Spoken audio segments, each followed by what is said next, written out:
All right, ladies and gentlemen, it is 7:01. We are going to call this evening's meeting of City Council to order. You'll notice we are without two this evening. Mr. Thomas is not feeling well, and Mr. Rylands is busy with grandchildren this evening. So, with the granddaughter. yeah, you're stuck with us. So, thank you for being a part of our meeting this evening.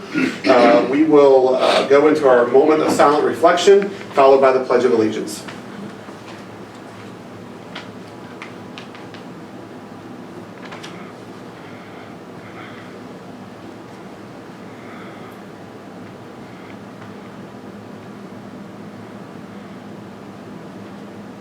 Thank you very much. I think my favorite first grade teacher should lead us in the pledge tonight. I only have one, by the way. All right. I pledge allegiance to the flag of the United States of America and to the republic for which it stands, one nation, under God, indivisible, with liberty and justice for all. How many first grades did you go? Oh, just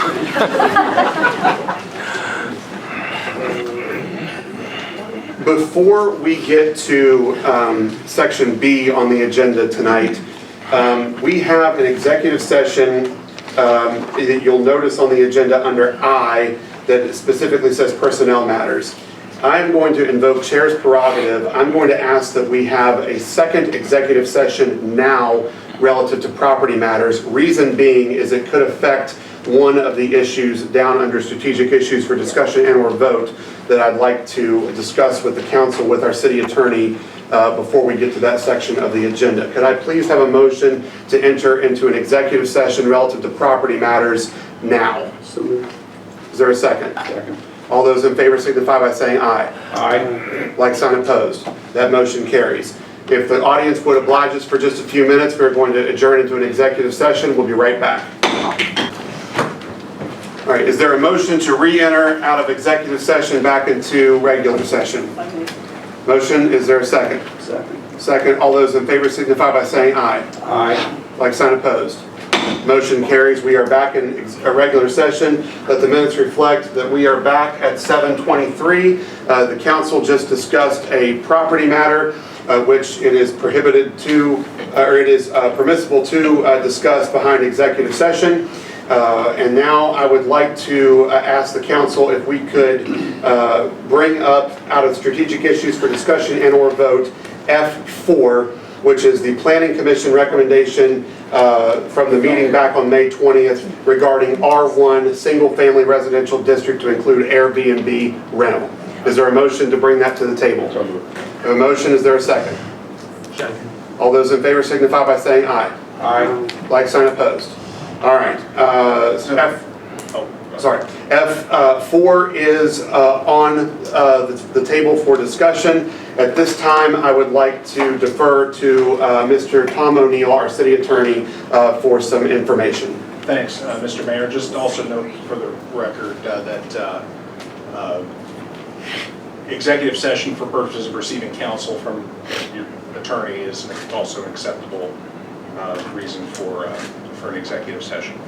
So, Mr. Mayor and members of council, the question has been referred to me regarding the proposal to change the city's posture with respect to the permissibility of short-term rentals within the R1 zone. I know this matter has been brought up because of public interest, referred to the Planning Commission. The Planning Commission has made a recommendation, and now that recommendation is before the council tonight.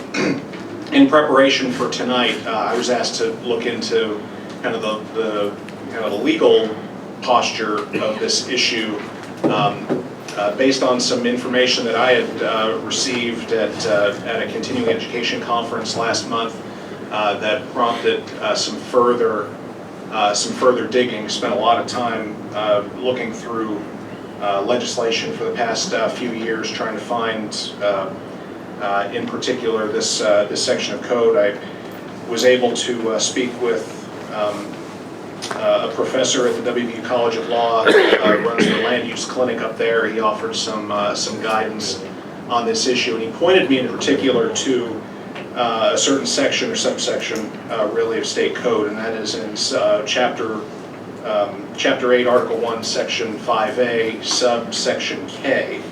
And what I'd like to do, just for the council's benefit, read this section of code and then kind of advance the discussion from there and a recommendation as to the outcome of this matter on the agenda. So this is, again, West Virginia Code 8-1-5A, subsection K. Municipalities may not prohibit or effectively limit the rental of a property in whole or in part, or regulate the duration, frequency, or location of such rental in whole or in part. A municipality may regulate activities that arise when a property is used as a rental, provided that such regulation applies uniformly to all properties without regard to whether such properties are used as a rental. So the question that we have to now address is, to what extent, how does that section of code kind of intersect with the code's zoning ordinance? I would suggest that that's an issue that's going to require a little bit further digging, just to make sure that that the city stays on the right side of the law here, which is what I'm confident that we all want. I would note that our zoning ordinance at present reads as follows. This is section 501, section A, paragraph 1 of the zoning ordinance. This is the first paragraph. The following buildings and uses shall be permitted in R1 single-family residential district. 1. Single-family detached dwelling houses, but not including mobile or trailer homes as defined in Article 2. Each dwelling house shall be occupied by not more than one family and no more than 2 roomers or boarders, provided that additional adequate off-street parking shall be made available. And then it goes on about parking requirements. So what I would recommend to the council is that it re-refer this matter back to the Planning Commission for further proceedings in light of state law, which this section of state code, which has been brought to the city's attention earlier. And if you have any questions, I'd be happy to address those. One comment I'd like to make is the Planning Commission acted upon the matter with the information they had at the time, which the meeting was on May 20th. So I want to commend the Planning Commission. I think we're running a good meeting. This did not come to light. It was not in their purview at that point, or they had no access to this or any knowledge of this particular code. So this is not a reflection on the work of the Planning Commission. They held a very good public meeting. I see a lot of familiar faces that were here at that meeting, so I just want to commend them. But I think the right thing to do, Mr. Mayor and the council, is like as you said, refer this back to the Planning Commission and allow the due diligence to take place and get a firm opinion. I agree. May I ask a question? Yes, but we need you to come to the microphone.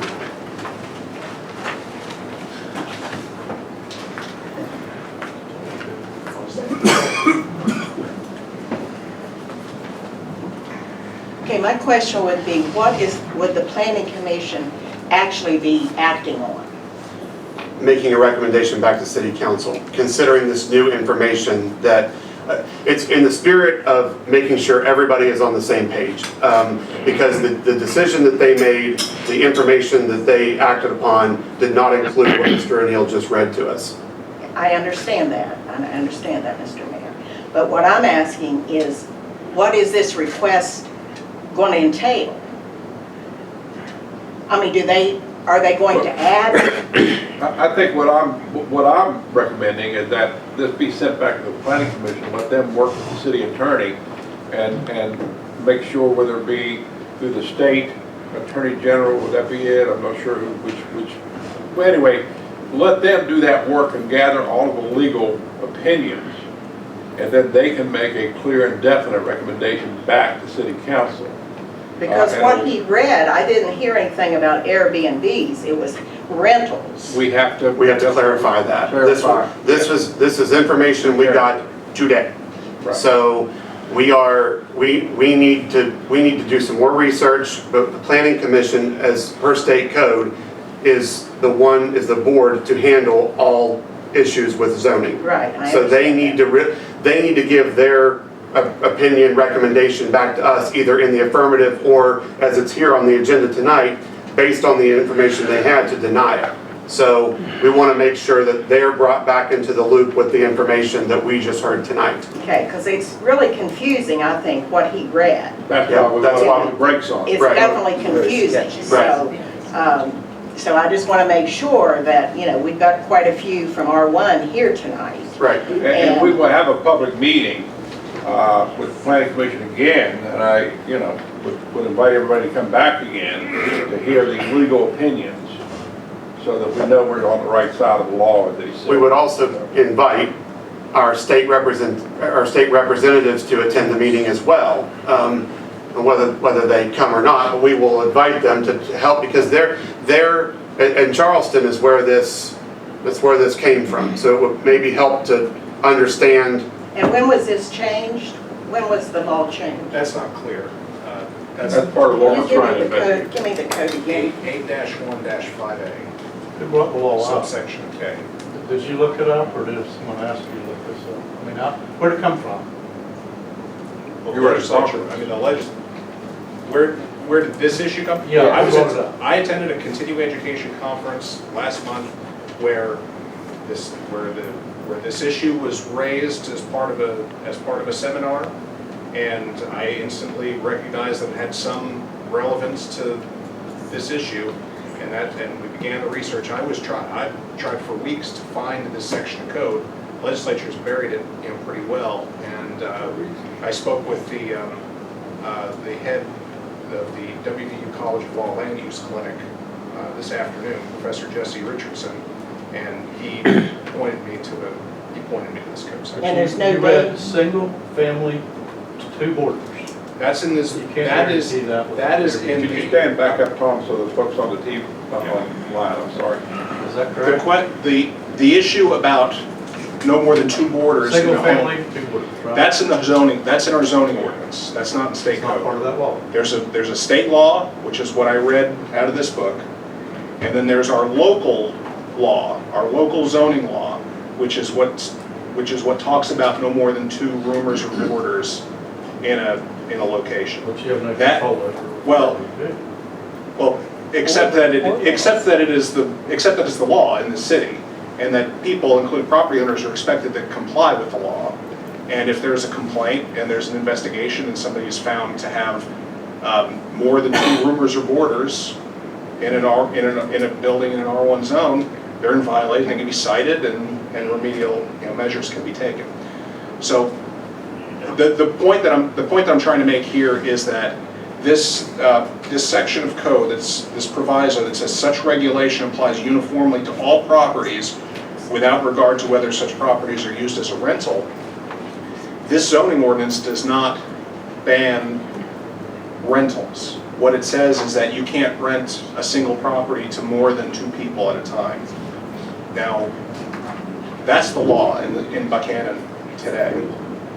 So if they don't know who you're renting to or how many's coming, then they can't abide by that law. Well, I'd say that if you're a property owner, you have a duty to know what the law is, and you have a duty to comply with it. And is there a date on that? That's what I was asking. A date on what? In the code, not our law. It does not, no, I will need to go back and look up the exact bill that modified this section of code, and I can give you a date once that is. And who authored it and all that, yeah. Right. So an out-of-state property owner has no idea who's there. I mean, Now what? an out-of-state property owner is not going to have any idea who's actually there. I'd say that. They might rent it to you or me, but who knows who's there? They're not there to see. Ignorance is not an excuse for violating the law. I'd say that if you don't know who you're renting to, then.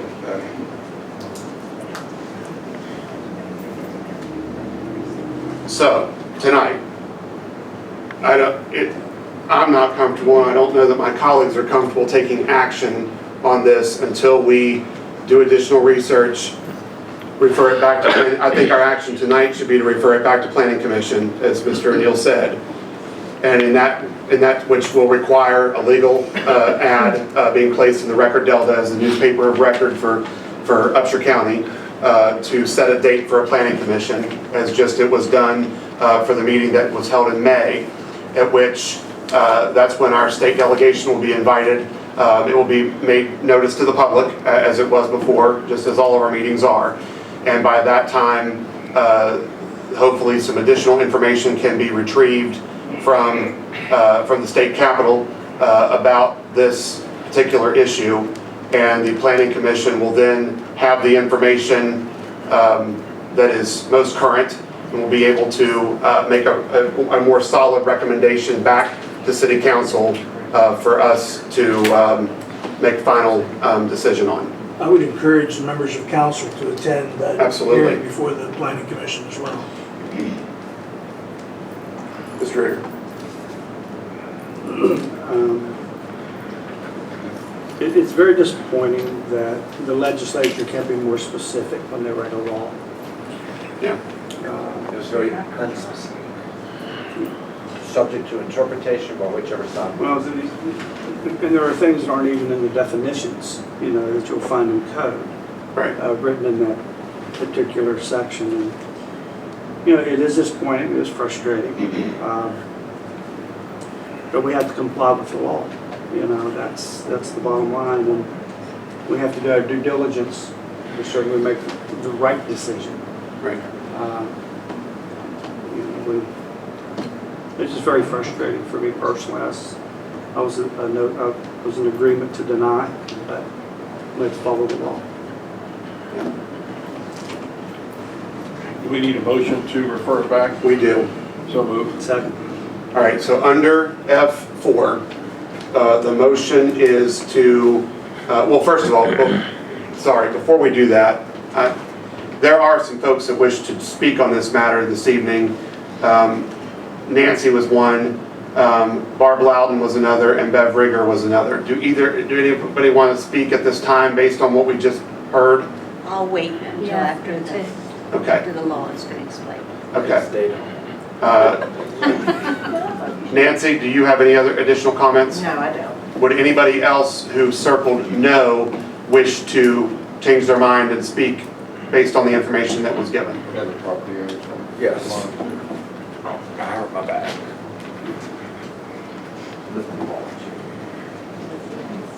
As I heard that being read, that looked about as ambiguous as it could be. It sounded like that would just be interpreted by anybody, whichever the majority wanted it to be interpreted. It doesn't mean anything as far as anything else went. It was so vague as to just be word fluff. We're in agreement. I have a question. What if we didn't go by that law and we went by what the recommendation was?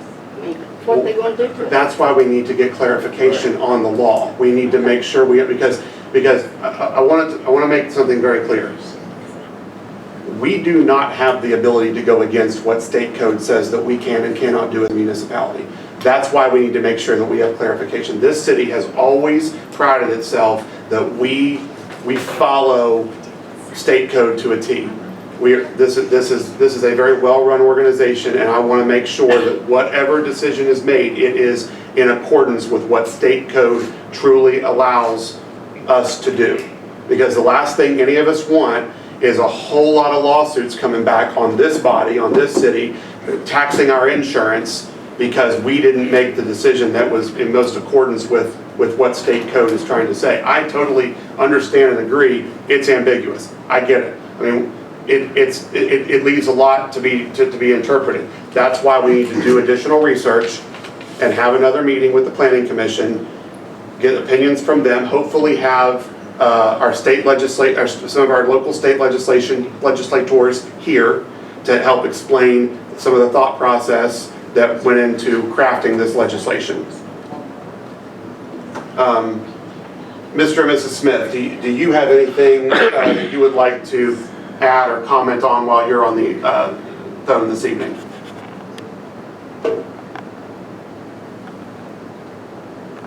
You're still on mute. Yeah, you guys are muted, sorry. There you go. Sorry. I just want to say thank you guys for taking the time to consider this and the zoning ordeal. I do understand what was mentioned this evening. Having to go back and review some things and clarify things. But what I was going to mention this evening was, as was discussed in the last meeting, that if it were to be rezoned just with specifics, not just any business, but with just Airbnbs, as was mentioned in the last meeting, with a specific acreage limit, maybe perhaps 1.5 acres. And looking at the West Virginia property viewer, that would only entail about 15 complete properties. And the likelihood of all or even the majority of those properties taking advantage of that would be slim, likely. But as was also brought out, there's some concerns that were mentioned, and Buckhannon's ordinance code did cover most of those concerns with noise and unruly behavior, for example. But again, just wanted to thank you guys for the time to meet and discuss this topic. Thank you. Anybody else? We're all clear as mud now? Yeah. We apologize for you all coming out tonight hoping to have an answer. We apologize that we really can't take action in good conscience.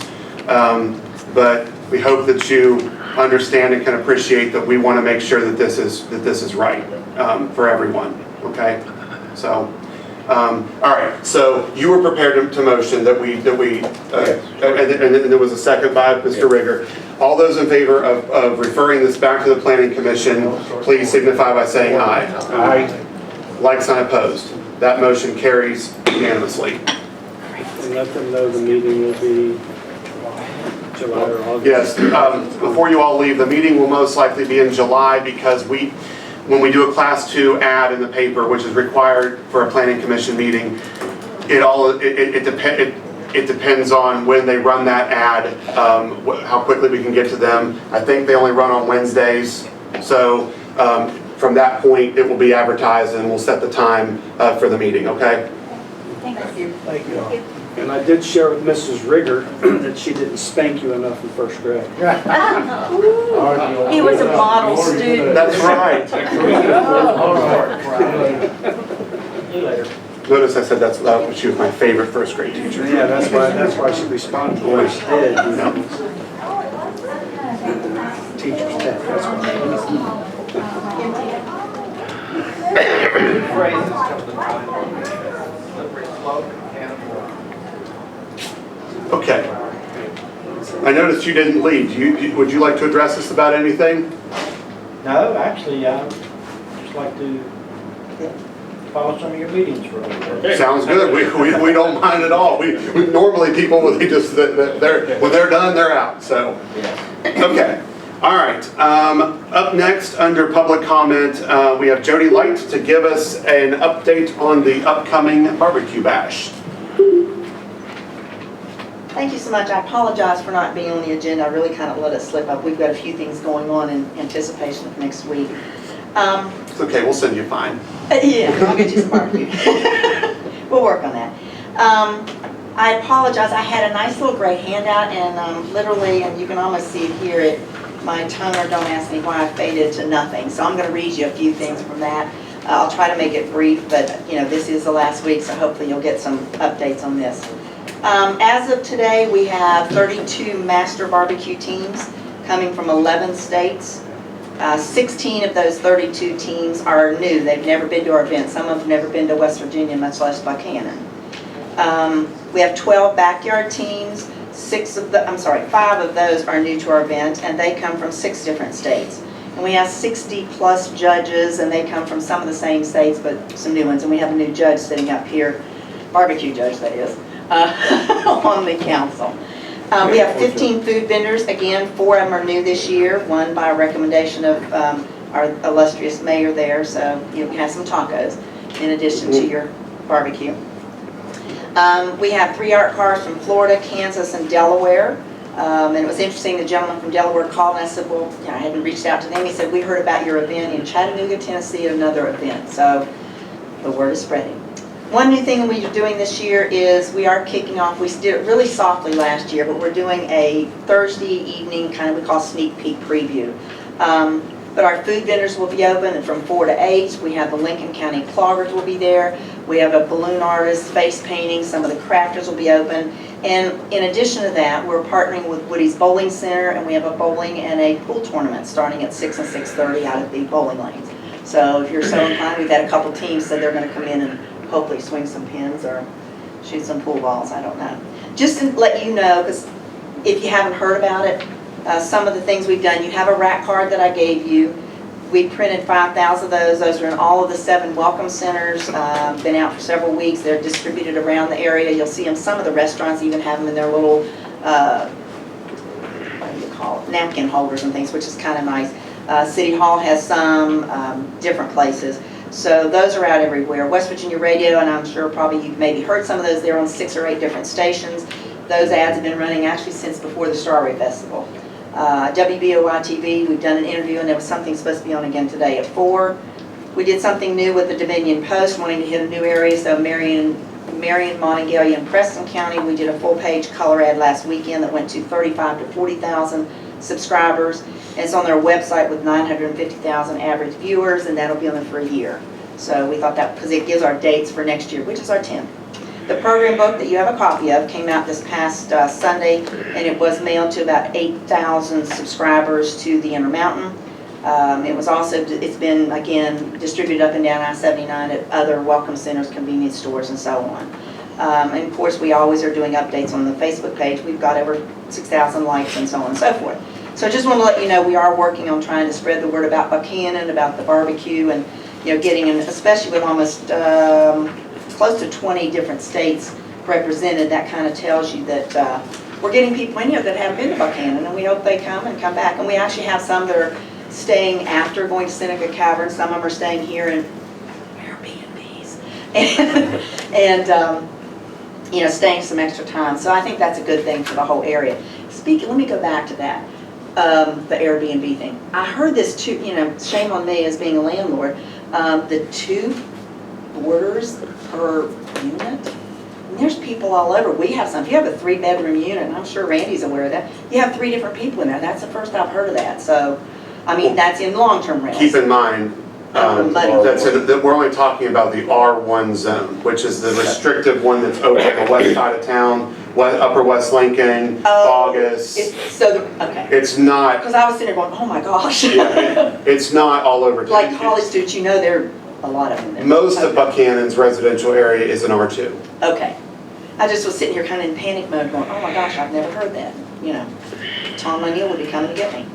Anyway, that's our pre-event publicity and so forth. So, just so you know, setup is Thursday, this week from today, will be open. The food vendors will begin arriving around 9 a.m.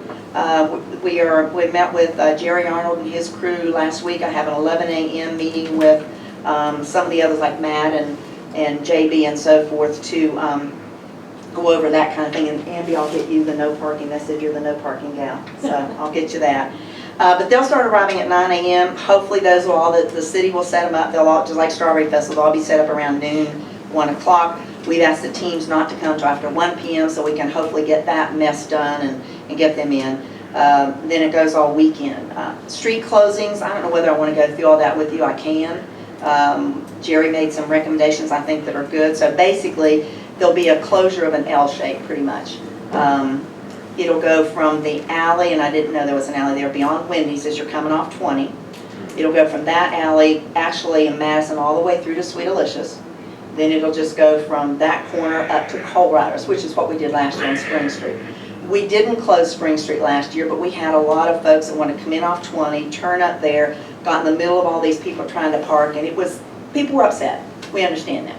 So they suggested and we'll probably set some teams there as well. So that'll be closed. Of course, the old Chase lot, the Development Authority lot, Jawbone, we're going to have, and actually, due to a couple new things, the crazy curbs at the Chase lot have given us a little bit of a fit. Now the new fire marshal thing that I just heard of in the last 24 hours says we have to set, not just food vendors, but the teams have to be 10 foot apart and so on and so forth. That gave the wrinkle at 5 o'clock yesterday, so I know how you feel. So we will actually have a couple teams in the Stockard gravel lot, some big teams because there's power there. We'll probably have 2 of them sitting in Madison. We had 1 last year. We'll have 2 to 3 of them probably on the side closest to Jawbone Park, leaving in an emergency lane there, you know, closest to In-N-Out Tire and Goodwill. But that way, Jerry said they can hook them to power facing into Jawbone. I hope 6 we can get into Foster's lot up on Main. We'll probably drop it down. We had 14 in Jawbone last year. It was just a mess in front of Hot's Furniture. So all those backyard teams will be in front of the, well, behind the fire department in the grass lot and Hinkle's lot. They're not getting power. They know that. Use your generator or whatever you need. So there'll be a dozen of them there. We'll have probably 8, I'm guessing. I had to drop the number back at the Chase lot. And probably, Robbie, I'm guessing 6 or 8. We had 13 last year in the Development Authority lot. Again, trying to make sure that we have that spacing that they want. And so it's going to be interesting to have them kind of, I said, next place is my parking lot on East Main Street if we have to, you know, put some more of them out there. So, you know, it's fun when you got 44 of them plus your food vendors to do. So, speaking of that, that was the hurdle that I hit yesterday, and I'm hoping that we're going to get that cleared up with the fire department. Is they sent me I got a call yesterday at 5 o'clock saying, oh, by the way, the barbecue vendors are like food vendors, they have to be 10 feet apart. I can deal with that. You know, we just have to spread them out. But then they came up with the thing about the fire extinguishers and fire suppression systems. Fire suppression systems are normally just for deep frying and that. So I'm praying. But they emailed me this thing, and it was about mobile food trailers, and I panicked because our teams don't have that. Even if they do vend on times they're not competing, they are not allowed to use propane. They're not, I mean, that's in the KCBS rules. They can't use, they're doing charcoal, wood, pellets. That's it. I'm surprised to hear that it's also continuous for the competitors. Because we ran into this with Strawberry Festival this year with the vendors. And so it caused us a wrinkle because we had that park pretty well packed. Right. And then we had to spread them out and we had to move them a couple places. So that happened at the very last minute as they were coming into town. Oh, wait a minute, no, 10 feet apart. So, but thankfully we have a great city crew and they were able to, you know, work on the fly. But so I had heard about that, and I just assumed, I had talked to Jerry and the guy Andrew and them about that, and I said, I know the food vendors are going to have that 10 foot. I'm not, we have 15, we don't have 30, so I wasn't concerned about that. But then when I got the little call at almost 5 o'clock yesterday, oh yeah, but the barbecue teams have to do that too. So I'm hoping that we're going to, the 10 foot, we'll deal with that. I'm just concerned about the fire extinguisher, fire suppression, but so far I'm hearing that they just need a current update active fire extinguisher. Well, let's hope that's all it is, because I guarantee they're not going to have fire suppression systems like a Rex's Calzone was that deep fries all the time. So anyway, I left you a program book, I left you a rack card, I left you a lapel pin for this year. You'll notice we're having fun.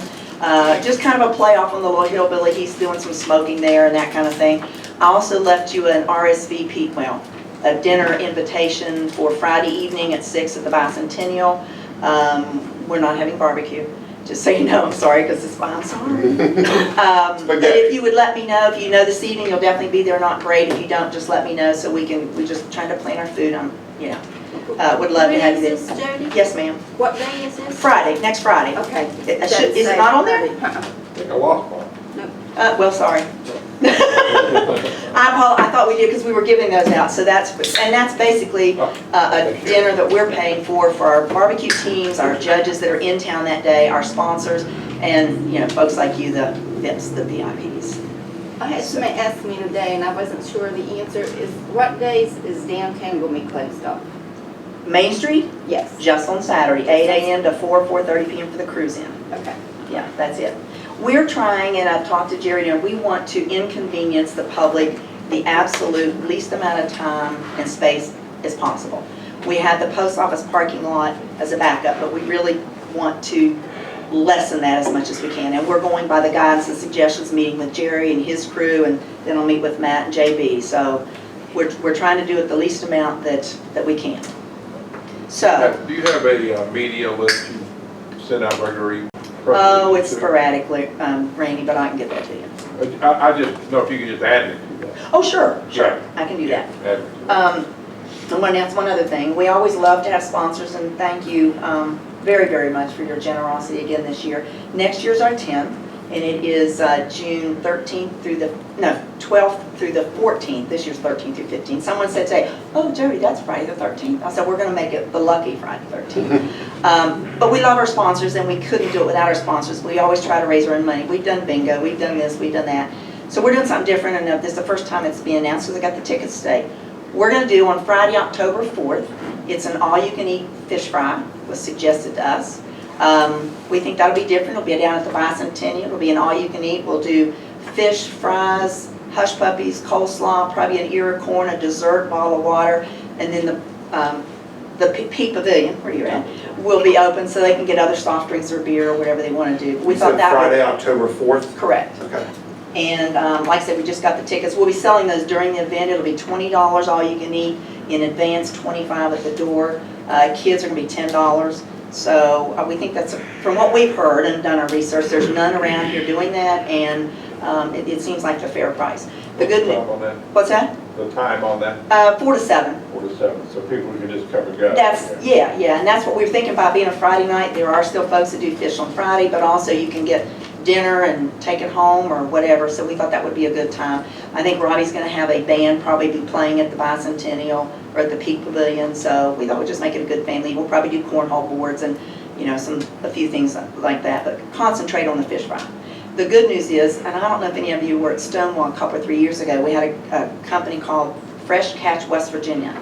They have a fish market, and now they have a restaurant in Moorfield, and he has family that brings in fresh fish out of the Carolinas. So they're really into it. He's coming down to cook, so we don't have to worry about, hey, you know, Randy or Robbie, somebody, can you cook some fish and know what to do? This guy is a professional. That's what he does. That's his living. So he's agreed to come down and cook. So I think it'll be a good time, but we're going to announce that. That's our fundraiser for the fall. So there'll be something else in Buckhannon we'll do in the fall. Well, I wasn't very good at making a margarita last year at the bartender thing, but maybe I might be able to fry some fish. I don't Well, you know, you heard that, folks. Everyone hear that? Robbie's going to fry some fish. If you have any questions, I apologize. I can email this to Amby, and she can get it to you if you want. Email that to me as well. I will do that. This is just kind of a wrap up of, and it tells you a little bit more about the street closures and things, which is pretty much what we did last year. With the exception, we did not close down Spring Street the whole time, but based on the traffic flow and people getting mad because they're, you know, Jerry said it was probably, and I agree, I think it's probably a good idea to do that, but we will leave only, we'll use one lane, there will be an emergency lane there. It's not going to be blocked down. If there's an emergency, they can get through. Okay. We're scheduled for your artwork to hit the board, Thank I you. think Monday, and then it'll run all week. We'll do I added it to on the city calendar last week when I emailed it out. We'll add it again this week, and we'll do a press release. And the marquee, they said it's going to put the welcome sign up, and they were proactive and put our banner up yesterday. We forgot we got to put the dates because I already said, when is the barbecue? Is it this weekend? We have it in here. I know, I brought it into and Andrew said, I'll get it up in the morning. I said, okay. I don't want to be confused. Anything else any questions, comments, whatever? You know, they estimate, I don't know, we don't have a gate. They said we had 8,000 or 10,000 people there last year. Right now, the weather looks really good. Last week it was rain every day, so pray for sunshine and just some smiling folks. And we really, really appreciate y'all. All we really care about is having a good event. It's good for the community. It gets people thinking good things about Buckhannon. And when we see a success, is people going away having smiles and those good Facebook and other comments afterwards like we did last year. I don't know if we'll be that lucky, but How's the lodging look? Have you had reports? most everything is full. I've got people call me saying I don't. Now, Robbie Martin had just 2 or 3, because the college had a whole bunch of rooms booked. We couldn't even get in. So some of those dropped out of the room Is block. that the governor's? At Bicentennial. At the yeah. college. No, they don't say, I'm sorry. no. But they had some rooms dropped out, but I think they're probably already gone by now. So, yeah, we have them at several different hotels. My understanding, I've had people call me say they can't find a place, so now they're looking for Airbnb. Some of them are staying in Audra, and we love that. I mean, that puts the heads in beds and gives you some more tax. Yeah. Well, thank you again for you know, last year we brought this back to Buckhannon, and it was a great success. And you know, I was standing there with you on Saturday evening, and the comment was that the winner, I believe it was the winner, he's been all over the country and he's not found a city an area in a downtown or any event that was handled as well as this one was, and to have the space and to have all of the infrastructure in place, they were very impressed. And I think that's, you know, it goes back to speak to our street department, all of our crews here. They've worked really hard to make that event space really premier, and we're just thrilled that you're able to use it and bring that back to our community. Well, I'll tell you one other little thing. You spoke of the teams. This year, I've tried for 2 years to get him. A gentleman's coming called Uncle Pig's Barbecue Pit from New Jersey. And just so you know, he was the 2023 KCBS Team of the Year worldwide with points from all the different places he went to. He also won the 2023 Jack Daniels International Championship in Lynchburg. We were there kind of cheering on our winner. So that's kind of unheard of that he wins both of them in the same year, and he's coming here and we're really excited. That's great. So that speaks volumes for... So he's competing? Yes, he is. I don't think you should have heard that, Mr. Rigger, if you're a judge. Yeah. He'll not know because it's blind judging. Oh, and one of the, I'm sorry. The good news is, Mr. Sanders, it is blind. It is very blind. We have 2 new ancillaries. One of them, thanks to AF Windlings, it's if you watch Chopped, the show Chopped. So we're having the Mystery Basket. And Windlings, thank you again, Windlings, is donating the prize money, and they're bringing in whatever, I can't tell you. Someone said, what is it? I said, it's a mystery. But they'll have a protein and 2 or 3 different things that go with it that they will have to, they'll get it like Friday evening at the cook's meeting, and their task is to create something, their best dish from that conglomeration of stuff. And then we have an anything but cheesecake. Cheesecake always wins. It wins. It won at the Jack Daniels. So I've actually had 2 or 3 teams say, since it's not cheesecake, I'll enter, because there's some folks that make some to die for cheesecake. So it's anything but cheesecake desserts, and that's Jack's in on that Friday evening too. I'm a judge on that as well. Yes. So anyway, I just wanted to give I'll Wellington be a plug. quite content Friday and Saturday night. You'll be able to sleep like a baby, won't you? Just get your big bib. Thank you so much again for your support and your cooperation, and you can't thank you enough. We're happy to be back in our hometown. That's where we should have been all along. So thank you so much. Thank you. All right. Thank you. Yeah. All right. Public comment closed. Now, let's go to the department reports. Mr. Jerry Arnold is here. Did I say anything? I didn't say Doesn't matter. Okay. Oh, Jerry? Well, hello, Randy Sanders, how are you? Great. I've been working with our lease vendor, vehicle vendor on specifications for a standardized medium-duty truck that we can utilize in all of our public works department. That being said, looking at a vehicle that can be swapped from department to department to minimize or lessen our fleet footprint in our operations.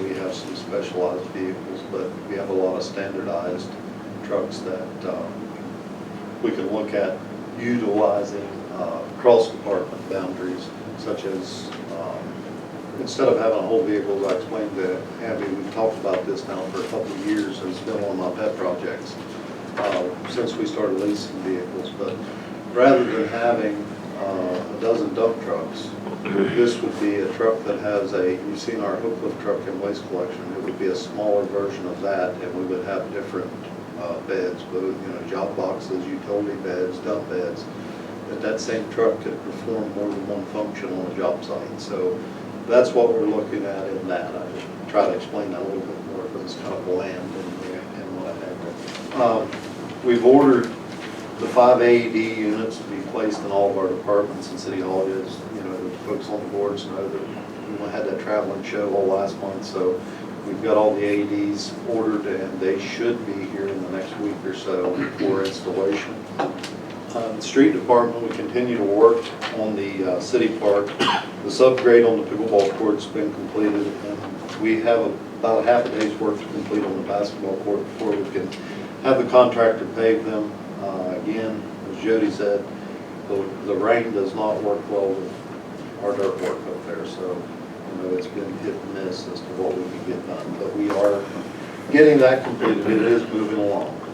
We completed work on a residential sidewalk on College Avenue. We'll be working on sidewalks on South Florida Street, and we'll also be replacing the sidewalk on Madison Street where it was removed for the new water line And we have installed, let's change that from installing, we have installed past tense, 4 lights on Amelia Drive that completes the Gateway West project. That was an addition on that project. We just finished them up today and they should be lit tonight, so that has been completed. That project is off the books.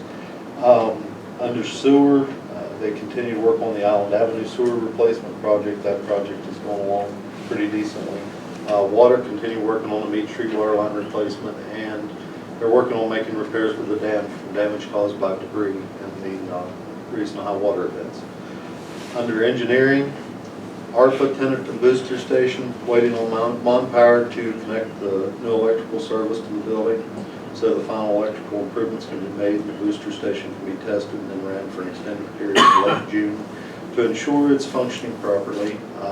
Under the Transportation Alternative Programs grants, Jay's reapplying for the grant for design of Route 20 North Sidewalk lighting project and the West Main Street mural project, we'll call it, and also along Morton Avenue, the sidewalk along Morton Avenue that we've talked about for several years.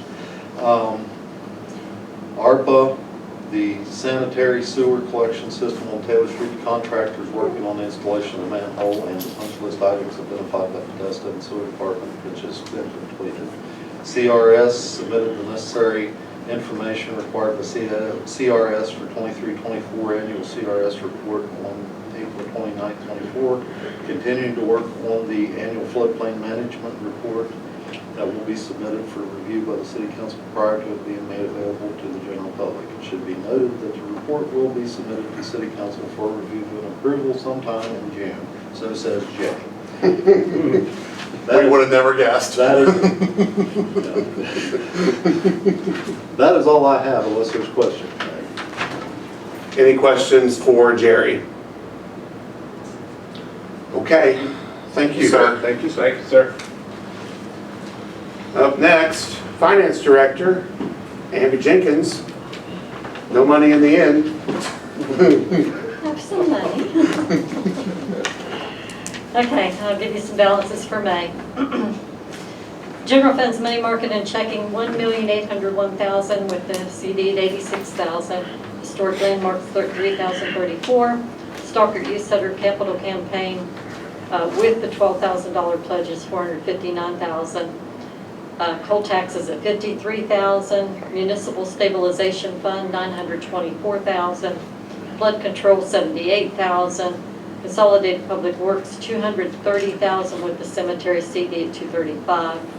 Sales tax, so just a comment, we put $1 million of our sales tax into West Virginia Board of Treasury Investments, and we have got some nice interest off of that, $16,697 since we invested that in mid-February. But your total sales tax that you have is $1,208,000 at this time. American Rescue Plan, $408,000. Opioid account is $113,000. And then for your May general fund revenues and expenditures, revenues were at $403,782. Expenses were at $591,712. So a difference of $187,000 more in expenses. The reason for that is in May we expensed $15,000 out that allocation to Strawberry Festival as part of that sponsorship that we committed to them. $10,000 to the barbecue bash. We spent $2,300 Heritage fire equipment for nozzle shutoffs and reducers. $100,000 went to the Consolidated Public Works Board. That was a contribution from general fund for the park improvements. And then $8,160 to Ben Ayersman for 4 weeks of mowing city lots.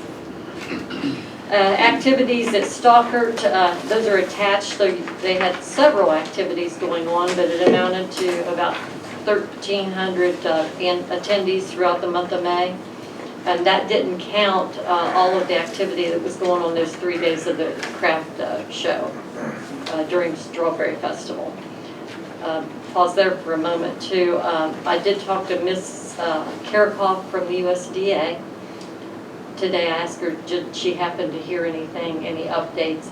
She actually, ironically, had just talked to National today, and they wanted to, they hoped to try to get this finished by next week. However, more questions came up, questions that I need to send to. It's about financial, how the depreciation is scheduled in our financial statement and in our feasibility studies. So I reached back out to our accountant who helps us close the books and puts those sort of things in there. And of course, I haven't got an answer back because I just asked them that today. Stacy's out of the office till next week, so as soon as she's going to get this answer is next week. As soon as they answer me back, I'll send it to her. At the Colonial Art Center, we held a comedy show in May. The 61 tickets were used, and then the building has been used frequently for BCT rehearsals. They're, working on Willy Wonka, and now they're getting ready for another show in the fall, but they're using the building quite a bit. At the event center, the guard out there actually used the building for the most part of May.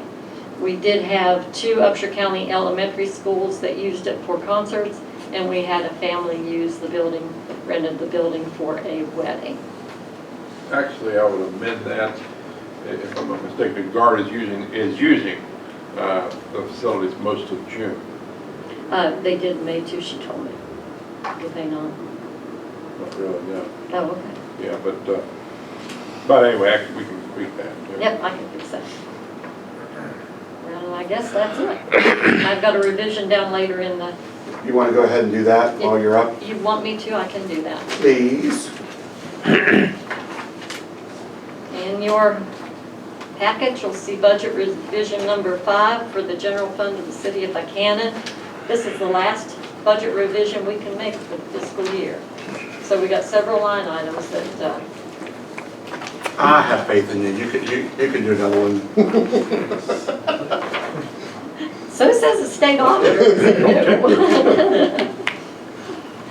We can tell them to send it back. I'm just going to give you the highlights. The total budget revision, and you'll see in the actual document that goes to the state auditor's office, is $123,133 budget revision. In the package, you're going to see 2 pages of several line items that have to do with that budget revision, and I'm just going to point out highlights to that. One being in 409, the mayor's office expenditure line item. We had to do some adjustments there for credit card fees. I think we mentioned this in some of our utility boards. Credit card fees went up, and I had made a call to them once we realized they had kind of climbed dramatically in a few months. And they came back and did an adjustment for those fees. They're still a little high. I'm going to meet, Barb and I are meeting with someone next week to talk about credit card fees, and we'll bring information back to you on what that is. If you want to pass any of that on to customers, or if you want to continue to absorb those. We had a discussion about that during budget session. Was it budget session? Okay. Well, we had made that adjustment with them making a reduction in the fees, and they dropped them down quite a bit. They're still a little higher than what they were prior to, about 1%. So we'll bring you back what they tell us when it comes back to that. Because I do want to make sure you say if you want to do X or Z in this. The other thing to highlight is police phones, geotabs, and officer cell phones. Some of those were obtained this year, so I had to add a little bit to that budget, $3,800. We did in fire training, 706-221. They had $3,900 left in training. I moved that to the training facility because there's quite a bit of work still going on out there. And the budget for the public safety training, it was running a little low. So on the next page, you'll see down at the bottom, safety complex training. I added $10,000 to that. They're doing a lot of work out there with the Connex boxes and with some dirt and gravel, and so added to that one. Down under Gateway West, we had to talk to Jay about this because we weren't quite finished with the Gateway West, which is a grant program. The money comes in that we expend, so we put $48,000 in there. Street capital, we had to adjust for the enterprise vehicle leases where we had to buy like tires and oil changes and things like that. 13,000 we added that, plus we needed to purchase an HVAC system. It just went kaput last week, so we have to get that in there, so we're building that in the budget. We did take out 10,000 for snow removal. Hopefully it doesn't snow anymore between now and the end of the No, the month. Strawberry Festival's over, we're clear. Okay. Next page, let's see. Well, we had to adjust in Stockard. Stockard's adjustments were actually compensated by the revenues that they got in. We have a grant expense down there under Stockard for $1,000. That's just to let you know that she received a mini grant from Mountain Heart, and the $1,000 in, $1,000 out. That was to buy some equipment, it's like small equipment. Then we had the conference center supplies. We were purchasing alcohol license and the health permits and alcohol, and we added 8,000 to that. Safety complex utilities, and we had up that about 4,000 for the increase in utilities. Under revenues, to compensate for those expenses under event center, we received in extra revenues, so we upped the revenue line item to compensate for that expenses at the top. And like I said, Stockard Youth Center Camp Buccaneer received more revenue than we budgeted, so we upped that to compensate for their expenses. And then the same thing, the Gateway West for the grants for Gateway West, and then the Riverwalk Trail, also a grant, $2,300. The rest of the things that we needed for the budget, to fill in the budget, was $50,161, and that came from B&O because we got more B&O than we expected to get.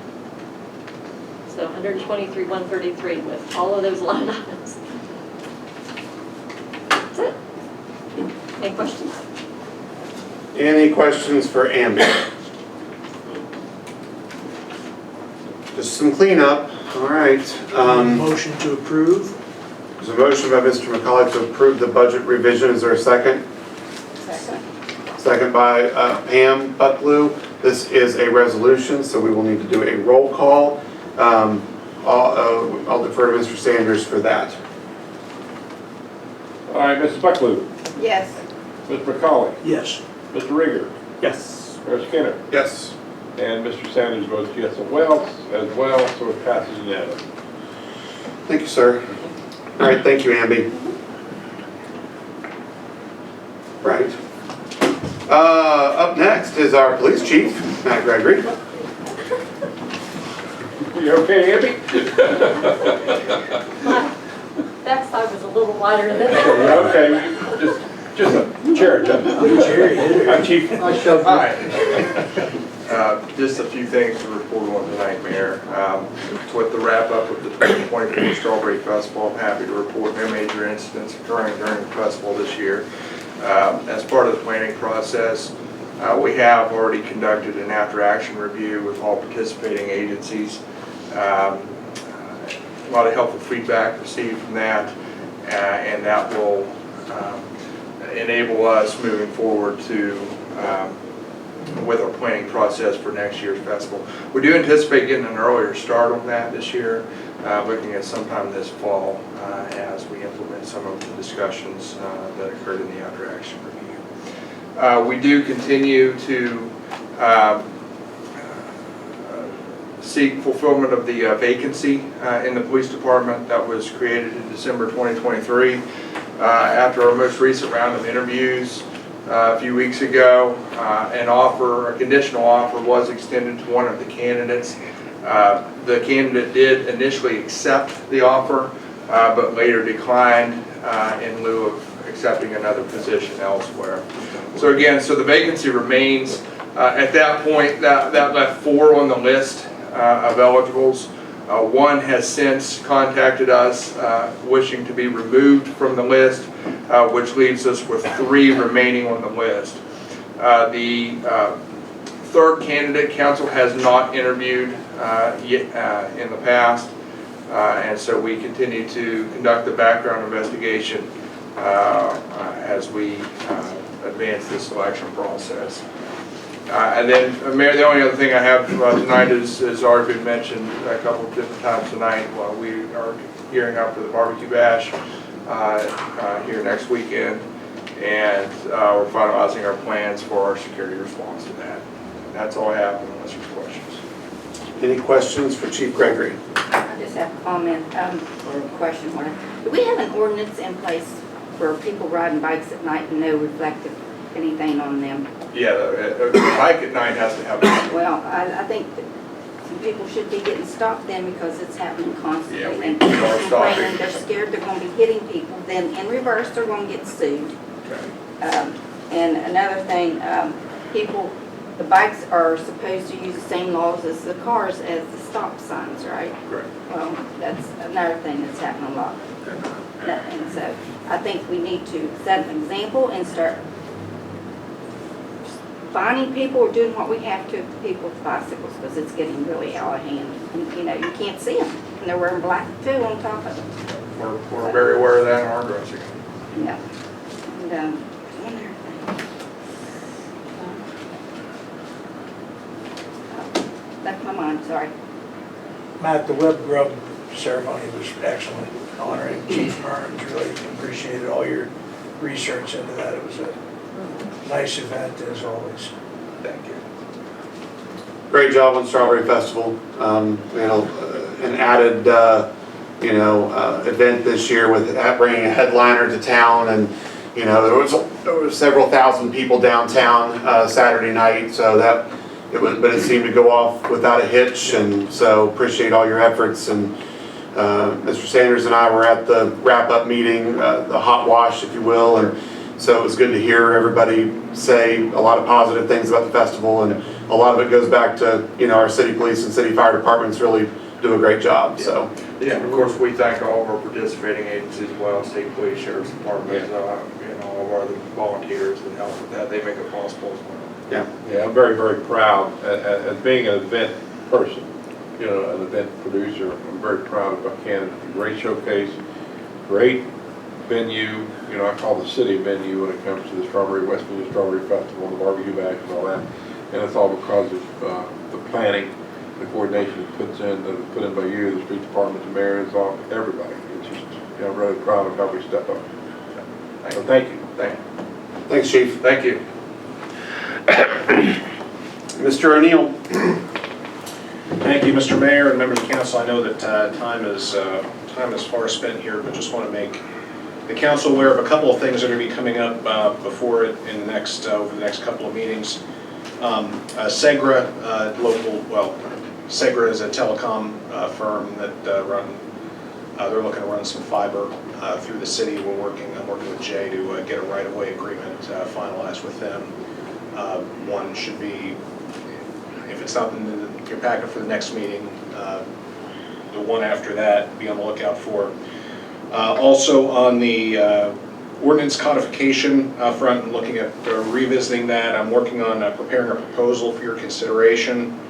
To do that, working with American Legal Publishing, just to have something you look at, determine if it's something you want to do or not, hopefully by the July meeting, if not sooner than that. Similar with the criminal ordinance revisions to take away the jailable penalties to shield us from the potential of getting hit with regional jail fees. I've got a meeting with our municipal judge, Helen Eckert, tomorrow to go through that and to get that process going into high gear. We'd like to have kind of an initial draft by the July meeting, which I think is July 11th, if the rescheduling is, and that's kind of what we're shooting for here. And finally, I've reached out to Mr. John Dower with the West Virginia First Foundation on the application of these opioid settlement proceeds.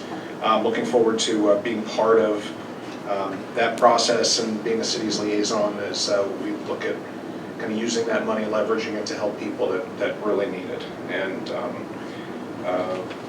if you have any questions, that's aside from the kind of the everyday stuff that we work on, the contracts, the civil service stuff, all the various things that pop up on a day-to-day basis. But other than that, if you have any questions, I'd be happy to take them. Tom, what's the status with the college property swap? Are we really close on that? It's up.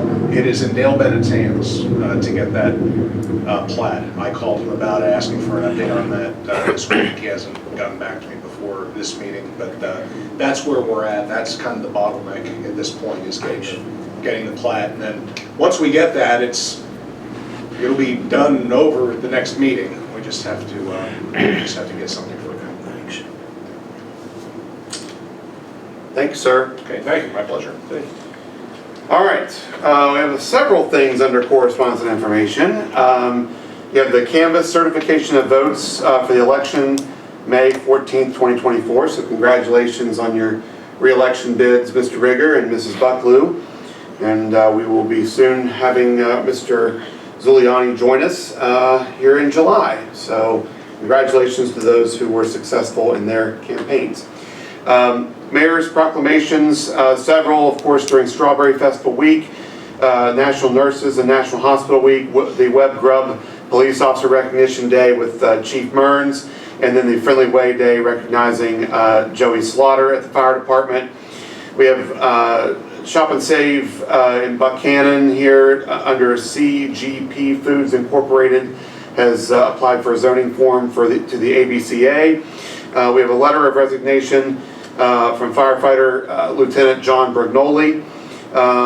We have notification of city council meeting, scheduled for July. If you'll recall, we're meeting tonight. We moved the meeting that's upcoming from the 20th, which is Thursday due to West Virginia Day, to the 18th, which is Tuesday. So make sure you mark that on your calendar. We are not meeting on July 4th. Obviously. So we will be combining our July meetings of the 4th and the 18th. We'll be having that one on the 11th, right in the middle. Of course, if we need to schedule a special meeting later in July, we will be able to do so. But that is our meeting schedule as of right now. We have letter of support for Community Care West Virginia's construction of the Integrated Health and Education Center. That is the North Canal Street expansion and 4-story building project. We have the report of the cat and dog activity from the County Commission for April. If you haven't caught it, it's on our Facebook page. Please go and watch it. It's a really, really nice story. Weijia Zhang is a native of Buckhannon, and she reflects on her time growing up in Buckhannon. It's a CBS morning report. They did a really, really nice job on it, and it's really worth the watch. They actually physically came to Buckhannon, and she walked down Main Street during the Strawberry Festival with the reporter from CBS. So really, really cool. Buckhannon, also another native of our fair city, Jane Ann Phillips, was awarded the Pulitzer Prize. Hopefully you caught that. She was at Argo Books, and also there was a nice reception for her at the Opera House back last month, and I presented her with the key to the city. Mr. Sanders was there. Several council members were there. It was a really, really nice event. I'd like to get Jane Ann back so we can celebrate her prize win. Because at that time she had not won that prize. She had just visited with us to sign her new book. So hopefully we can get her back to celebrate her win. And then finally we have the FEMA approval of the hazard mitigation plan that is in your packet as well. We need to break the consent agenda out this evening. Mr. Rigger needs to abstain from the building and wiring permits, so I would entertain a motion that we approve the consent agenda E1 and E3 first. So moved. A motion by Mr. McCauley, is there a second? Second by Mrs. Bucklew. All those in favor of approving the consent agenda E1 and E3, please signify by saying aye. Aye. Like sign opposed, that motion carries unanimously. All right, next, to approve item number E2, which will be the approval of the building permits and the building and wiring permits. So moved. Motion by Mr. Sanders, is there a second? Second by Mrs. Bucklew. All those in favor, please signify by saying aye. Aye. I need to vote because it creates a quorum. Is there a motion, or is there an adjournment?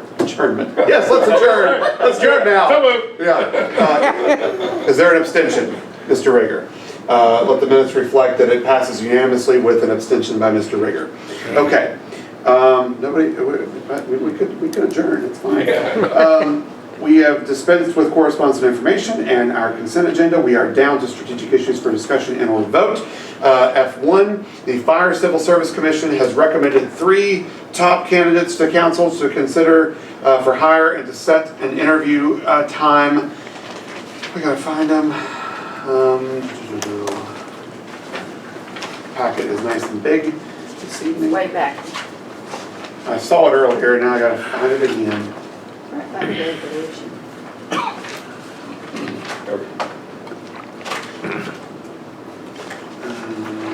Right, there we go. Okay, we have on the list Ryan Dodrell, Jesse Pritchard, and Owen Haddocks. So those are our 3. And those are the 3 we need to conduct interviews with. Again, this will be replacing John Brugnoli. Do we have a time in mind that we would like to set up an interview? June is pretty busy. I would recommend we have Teresa do a survey with the council members to find an appropriate time. So is it for just one person we're hiring? It would be good to do those interviews before your July 11th meeting. I agree. Otherwise, we're all the way into August. I agree. We can have Teresa survey, is that what you want to do? Or do you want to do it now? I mean, Say, let's do it now. Get the Yeah, phones. what the heck? We need to remember, we need to give them some time for Teresa to get it on their calendar. So let's look at maybe the week of the 17th, 18th, 19th, that week, or the week that starts with the 24th. I will not be here on Friday the 21st, and we do have the holiday the 20th. We may end up having a holiday the 19th, depends on the governor's call, which I'd like us not to do it on West Virginia Day, but if we could do it maybe the 17th or 18th or 19th, we could look at that, or the 24th through 28th. You're talking June, right? Mm-hmm. I'm better off that we go to 17. Since we have to come in for city council, now, you do not have any objects in your hand. Why don't we come in an hour and a half early, do the interviews, and then do city you council? need more than an hour and a Yeah, it's half If we do maybe 4:30 or 5, Yeah, whatever. Well, But that way we're just tying up one evening. I'm supportive of that for sure. How much time do we allot per interview normally? About 30 minutes. 30 minutes? 2 hours are good. So if we did 5 o'clock, we'd have plenty of time. 5, 6, 7, so. I'm okay with that. What Jack The said. 18th starting at 5 o'clock. I agree, that's a good idea. Thank you. Let's tie up the fewest amount of days as possible. All right, so is there a motion to interview, to set the time for the 18th at 5 p.m. To interview those 3 of whom I've read? Is there a motion to that effect? We motion by McCauley, is there a second? Second. All those in favor signify by saying aye. Aye. Like sign opposed. Motion carries. All right, good job, Jack. Okay. Yes, you've done your due diligence for the evening. All right, we have dispensed with F2. The approval / accept the bid opening results for the uniform rental and laundering services. Amber, you and I had a conversation about this. We did. We have terminated the services with our former laundering service, and we sent out invitations to bid. We received 1 bid from Centos.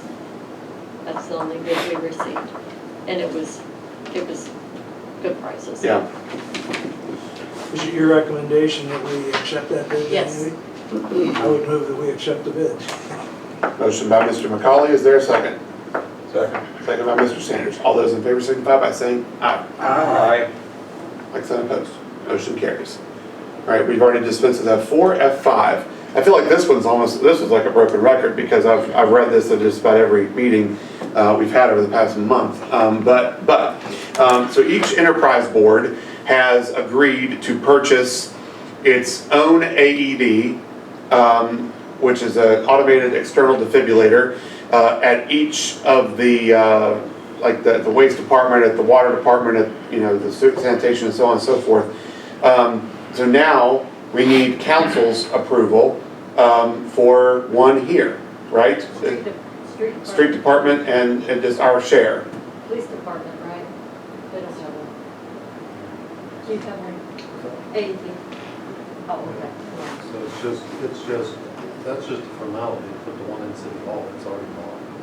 Yeah, I was gonna say it's already. Okay, so this should have been up in under D then, really, under correspondence. That's already been. We've already ordered. Yeah. That was in your report. Yes. Well, I thought, I'm thinking I've read this at every single, board meeting, and I'm like, well, there's one, the last time I checked, 1/4, 1/4, 1/4 equals the whole, so. Yeah, I agree. I think that should have just been under correspondence information. All right, no action. All right, and then finally, there has been some discussion about this earlier, but you all know that Jerry, we are within Jerry's last year. His last official date with the city on paper will be in April. So we are now within that year. But Jerry has legacy vacation time that is owed to him, that has been earned. And he has asked if it would be okay for him to take said vacation essentially right around Christmas time of this year, that would then carry him through the end of his employment with the city, but understanding that if we need something, he is still employed, he's still able to give us advice, still be able to come in if something is needed, because he still is on our payroll until his date in April. I support that. I think it is something we should do for our legacy employees that have given us so much over the years. And yeah. I make the motion. Second. So we have a motion by Mr. Rager, we have a second by Mr. McCauley. Is there any further discussion? Can I make a third? No, I guess. So what we'll do is we'll hammer out the exact date that you want to. It's actually, our handbook says I can only take 30 days in a calendar year. I did the math this evening, it's actually 55 days is what I'm asking. So I'm actually going to be working in the new year for a while. And what I may do is split that up to be back on in the actual facility sometime. You know what I mean? Instead of taking consecutive days, I may split it up and take a few weeks off and then back in. But that just allows me to make that, with this approval, it allows me to take more than the 30 days as required, or as permitted in the handbook. Yeah. Right. I wanted to clarify that you will be, this gives you the right to take more than the 30 days that's in the handbook. Yes, that's what's correct. Yep. All right. All those in favor signify by saying aye. Aye. Like sign opposed? Motion carries. All right, we're down to council comments and announcements. I do need to remind you that we have an executive session for personnel matters. No decisions will be made this evening for the benefit of the media. We will begin with Mrs. Buckland. Do we have to wait till July 1st for the swearing in? No, but we could do it like around that time. Could we do it the 18th When? The 18th? when we're all here? See if Rob can go. See if Rob can come. When did they take receipt? They'll officially still take it July 1st, but she's asking if we could do the swearing in formality the 18th. I'm okay with that. Well, reason, because I'm going to be gone the whole first week of July, so. Okay. I don't have a problem with that. Is Tom still here? He's on Yeah. there. He's on there. Mr. O'Neill, based, Mr. O'Neill, Yeah. based Mr. O'Neill. Major Tom? That's a David Bowie joke. Ground And control. then, would he be allowed to sit in on the interviews or not? Who? Tom? Rob? Oh, Rob?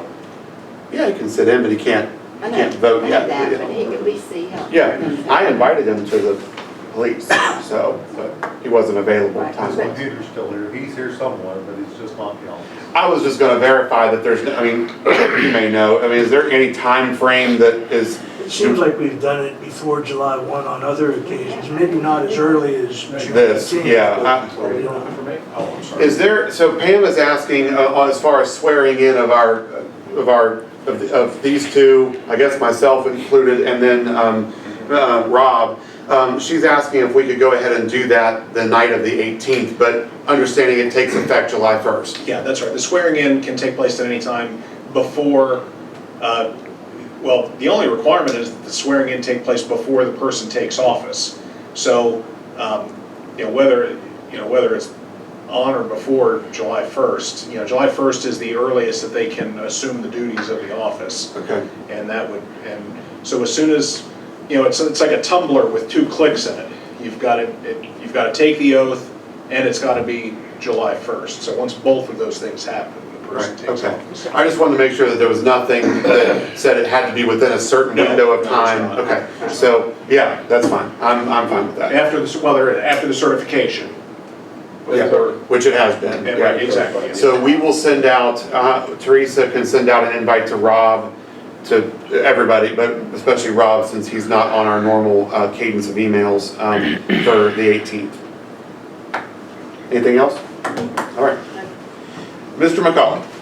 great festival. One little thing to think about planning for next year. There are people that smoke around the food trailers and the whole bit. I was gonna say something to this one guy, but I'm a pretty good sized guy, and he was about twice my size, so I wasn't gonna police that or anything, but can we get the festival maybe to endorse somewhere in its program that the events at Jawbone are, it's a smoke-free venue. And, it's nitpicking, everything was great with the festival, and I hate to even bring it up, but I went down for sandwiches 3 different times. And each time they were puffing away, Since he brought that up, I was downtown on Saturday evening. A festival? Yes. I counted 18 dogs, different dogs running around. I thought we had an ordinance against that during the festivals. And also came across a guy with a big snake on his neck. And I know we've discussed this in the past. Well, as far as the snake goes, I mean, our ordinance says that it can't be won as a prize, it can't be, Right. so if it's his pet, I think we gotta look further and see what. I thought we discussed this, that we weren't allowed that kind of during actual downtown activities with Chief, crowds it like can't that. be longer than 6 feet. That's what the. Did you have? Probably 6'5". Did you get a chance to measure? Stretch it up. Well, the thing is, years ago, my deceased ex-husband, one was this close in his face, and he was a heart patient. He could have had another heart attack standing right there. I think, again, I think what the most, I think what the most of the discussion has been wrapped around is winning fish, snakes, lizards, whatever, at the carnival, which Right. can't be done. That. Yeah, that's all outlawed. The dogs too. running around. Problem with canine, Right. they're gonna say it's a service animal. Mhm. That's Well, my they're emotional not. support dog. They're not. Well, Well, what's gonna happen trust is, me, what's gonna happen I'm on if your some page. kid gets bit with a pit bull that was walking around down there on Saturday night? oh, I know what you're saying, Dan. Is there anything about dogs, Chief? As long as they're on a leash, there's nothing Yeah. that restricts them. Yeah, it just, events bring more people, which brings more, it's just more. So, yeah.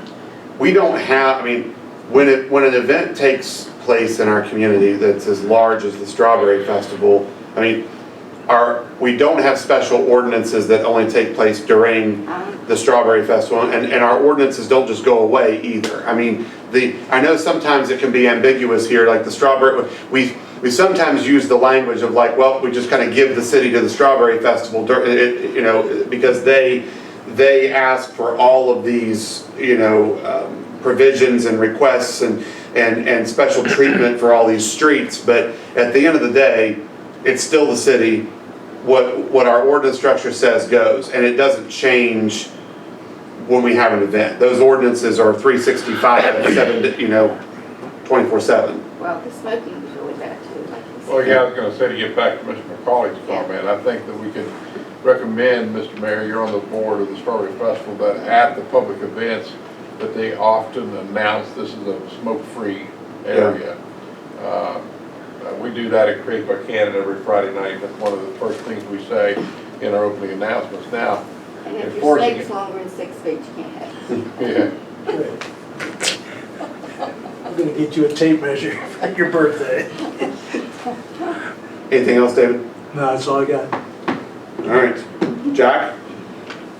I'm excited for the barbecue bash, not because I'm a judge, because of the, well, Sure. yeah. I don't know about that, man. But anyways, I'm excited. It brings a lot of people to Buckhannon, and notoriety, and we want to get as many people in our wonderful city as we can, and I just think it's a tremendous venue for people to experience, and definitely want to commend Jerry on his legacy, and I think legacy is an appropriate word. And there's others in here who are going to leave quite the legacy as well. And my heart goes out to the folks that were here for the zoning meeting, for the vote on that issue regarding rental properties. You know, the cogs of the law, I mean, it's slow sometimes, and we have to be compliant, and we have to do what's right. We all took an oath to uphold the Constitution, and that includes obeying the law, and we have to do that. So that's about all I have to say, Mr. Mayor. Thank you, sir. Well stated. Mr. Sanders. Well, I want to confine my comments as well tonight to Mr. Jerry Arnold. Been a pleasure to work with him. I know that he's still going to be among us, taking us through April 2025, but you know, your career with the city is just exemplary. You know, where you started, where you're at now at this point, and the, you know, what you've accomplished. So congratulations. Look forward to seeing you accomplish a few more things during this 2024 year. I know that you have a lot on your plate.